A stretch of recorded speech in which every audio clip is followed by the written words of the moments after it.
Kwa hijra tunaikumbuka kama ndio turning point, ni mwaka mpya wa Waislamu. Lakini pia kuna kalenda ya Kikristo. Kalenda ya Kikristo hii tulionayo inaanza na kuzaliwa kwa Yesu Kristo, na alipozaliwa Yesu Kristo kulikuwa kuna kalenda inayoitwa Anno Domini. Anno Domini BC. Za miladia zikiandikwa utaona inaandikwa BC. Ilianza kalenda kabla ya Yesu, before Christ. Yani siku anazaliwa Yesu, kurudi nyuma kabla hajazaliwa, ndio Wayunani walihesabu kalenda kurudi nyuma. Ukiambiwa miaka 500 ilikuwa ni miaka 500 kabla ya Yesu. Yani ukianzia pale mpaka kuzaliwa Yesu miaka 500. Lakini kalenda hizi wakaenda nazo baada ya kuzaliwa, ndo zikaitwa after Christ, Anno Domini, kwamba BC ni kabla hajazaliwa. Kwa leo ukisema ni miaka 2012 ni baada ya kuzaliwa. Kuna kalenda pia utasoma labda miaka 1400 kabla ya Kristo, maana yake ni BC. Sijui imeeleweka Na hii Anno Domini imefanyiwa mabadiliko mara 4. Rafiuddin katika kitabu chake Jesus the Prophet of Islam ameandika mambo haya. Kalenda tulionayo leo ni kalenda ya Papa Gregory wa 3. Pope Gregory wa 3. Ndio maana kalenda inaitwa Gregorian calendar. Hizi ambazo leo tunazo, sijui msikiti wetu umenusurikaje kuwa na kalenda ya Papa. Inaitwa Gregorian calendar. Pope katika kubadilisha mienendo ya matukio duniani alibadilisha kalenda Papa Gregory. Lakini asili ya kalenda hii ya Kikristo ni baraza linaitwa Baraza la Nisea la mwaka 325 AD. Baraza la Nisea. Baraza la Nisea mwaka 325 ni baraza baada ya mfalme wa Rumi Constantine, the Imperial Constantine, kuingia Ukristo. Mfalme Konstantini wa Rumi, na tukisema Rumi Muislamu ni super power. Umeelewa vizuri Mfalme wa Rumi wa super power aliingia Ukristo. Kwa hiyo kwanza akatoa makao makuu ya Ukristo Jerusalem, akayaleta Rome. Umeelewa hapo Ndio leo nakuta Papa yuko Rome, hayuko huko Jerusalem alikozaliwa Yesu. Aliyatoa akayaleta hapa. Ndio ilikuwa sharti la kuingia Ukristo. Sharti la pili, lazima Ukristo uchanganywe Ukristo na upagani. Soma kitabu cha Kiswahili Historia ya Kikristo, kimeandikwa na Padre Dean Peterson. Baraza la Nisea ni baraza la mfalme na watu wake na Wakristo wamekaa wanaitengeneza dini ya Kikristo. Dini ya Kikristo ni ya kutengenezwa. Lipi tukubaliane nalo, lipi tulikatae. Baraza hili mpaka leo linaitwa Baraza la Nisea ya Rome mwaka 325 chini ya mfalme Constantine. Na ndio maana mji mkuu wa kanisa haukuwa Rome, ulikuwa ukiitwa Constantinople. Hii Rome ni jina la juzi, lakini alipoingia Ukristo mji mkuu ukaitwa Constantinople. ndipo makao makuu ya mfalme Konstantini, na ndio baadaye yakaja kuwa makao makuu ya papa. Umeelewa vizuri hapo? Ni mji unaitwa Constantinople. Moja ya hasira za Wakristo, ni mji ule kuchukuliwa na kuwa chini ya Waislamu. Leo ndio mji unaoitwa Istanbul katika nchi ya Uturuki. Ile Istanbul ni Constantinople ya mfalme Konstantini, ndiyo makao makuu ya Ukristo na ndiyo yalikuja kuwa makao makuu ya Roman Catholic. Waislamu walipowafurusha Warumi, wakaiteka ile Ottoman Empire, wakateka mji wa Rome, wakasema huu mji utaitwa Istanbul. Sina vizuri ba.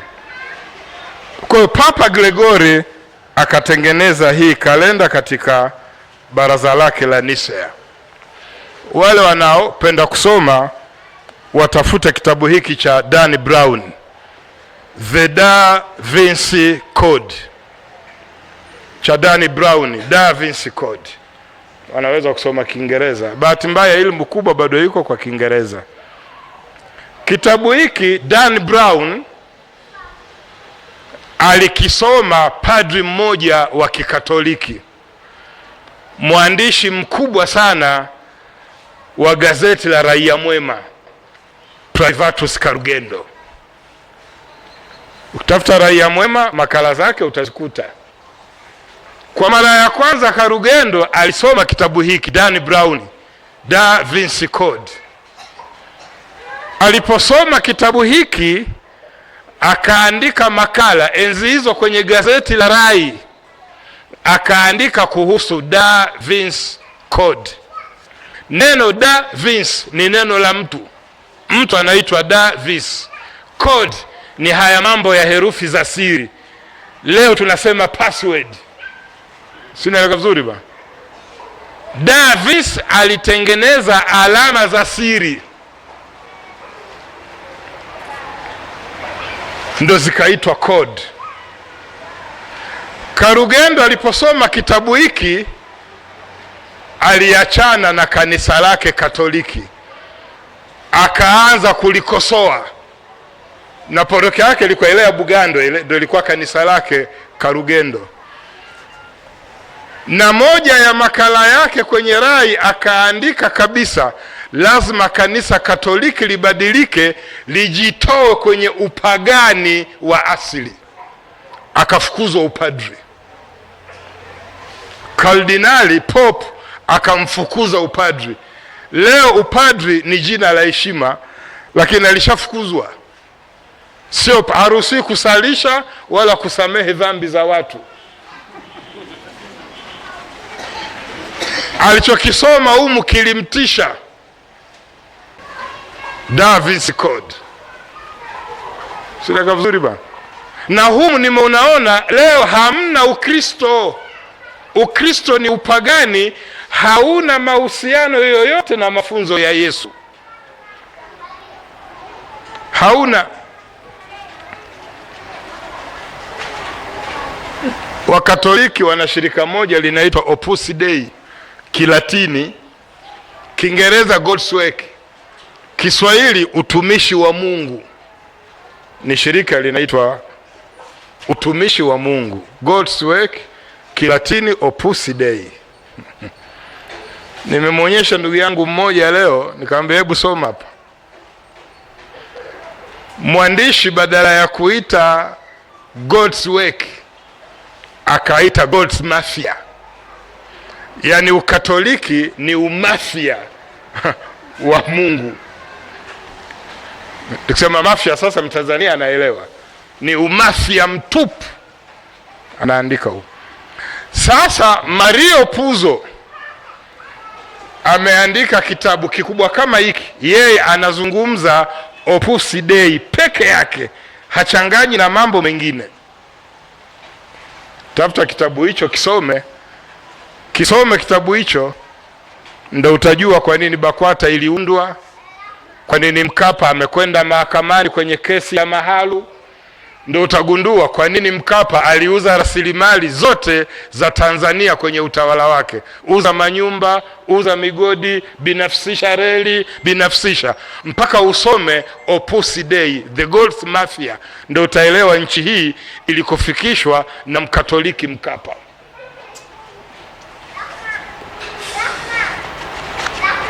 Naeleka vizuri bwana. Sasa ndio wazee wetu hawaelewi, wana umoja wa madhehebu wana umoja na watu wa Opus Dei, haelewi juu bwana ni msalaba, yaliyomo ndani yanatisha, katika ulimwengu yanatisha. Sio msalaba ule unauona na watu wanapiga magoti wakasema kwa jina la Baba na la Mwana. Sio kabisa, sio. Soma Opus Dei, soma In God's Name. Kuna Pope alitawazwa akadumu siku 32 akafa, Papa wa Katoliki, siku 32 akafa. Tangu atawazwe moshi mweupe ufuke mpaka ugeuke kuwa mweusi, siku 32 akafa. Kwa nini aliuawa? Aliuawa na Opus Dei, the Gold Mafia in Catholic Church. Sasa tafuta kitabu In God's Name. Hao ni Wakatoliki wenyewe wanaandika.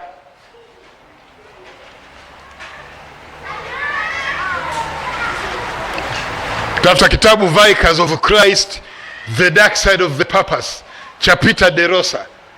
Ukiyajua yote haya unamshangaa Muislamu ana madhehebu ya dini kakaa na maaskofu haelewi. Na sisi tunatumia kalenda za majambazi, ziko misikitini Januari, Februari, Machi. Sasa hivi mwezi gani? Novemba. Tunaingia Desemba, mwaka mpya. Wao lazima wapumzike. Happy Christmas and New Year. Wanapumzika kwa sababu wanaelewa huu ni mwaka wetu wa kipagani. Kuna Mungu anatukuzwa, ndiye anayeleta uhai duniani. Wanapumzika, na taifa letu la Tanzania ni siku ya mapumziko.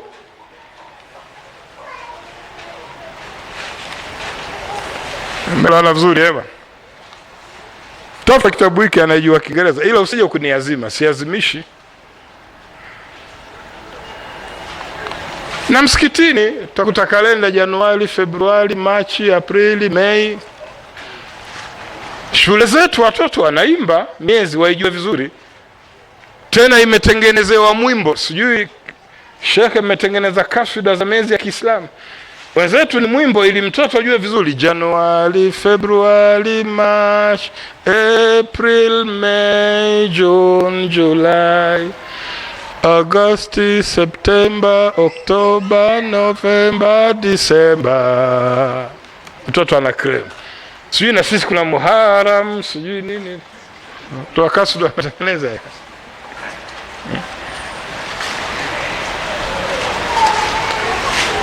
Na wao pia siku wakazigawa kipagani. Kipagani. Leo ni yaumul Jumaa. Jumapili, Sunday, Wayunani walikuwa wakiabudu jua, siku ya jua. Sunday, siku ya jua. Lazima wapumzike. Usione Wakristo wanapumzika Jumapili ndio siku ya jua.